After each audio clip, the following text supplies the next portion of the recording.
Күнде тек пәк қыздармен көңіл қосатын Қытай президенті. Бүгінгі видео Қытайды 27 жыл бойы басқарған Қытай президенті Мао Цзедун туралы. Бұл Қытай президенті ұзақ өмір сүруді армандады. Сондықтан да Қытай халқы күнде таңертең оянған бойдан төраға Маоға 1000 жыл тілейміз деп ұрандайтын. Бұл арасында да ұзақ өмір сүруді армандады. Сондықтан да күнде пәк қыздармен болатын. Тіпті коммунистік партия күн сайын оған пәк қыздарды алып келетін. Ол пәк қыздар ауылдан шыққан ең кішісі 14 жасар қыз болатын. Енді ойлайсыздар ғой, ол пәк қыздар қорланды, қиналды деп. Бірақ жоқ, қыздар өздерін олай ойлаған жоқ.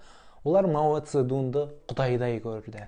Сондықтан да олар өздерін олай сезінген жоқ. Олар керісінше маған бақ келді, бақыт келді деп білді.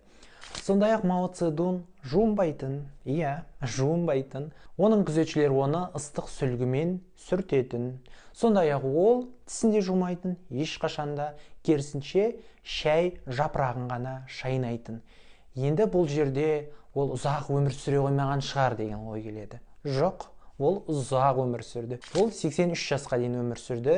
Оның ресми 3 әйелі болды, бір мойындалмаған әйел болды. Сондай-ақ өте көп деген көңілдестері болды. Мао Цзедун осындай президент болды. Ал келесіде қандай президент туралы видео күтесіздер, оны төменге жазып кетіңіздер.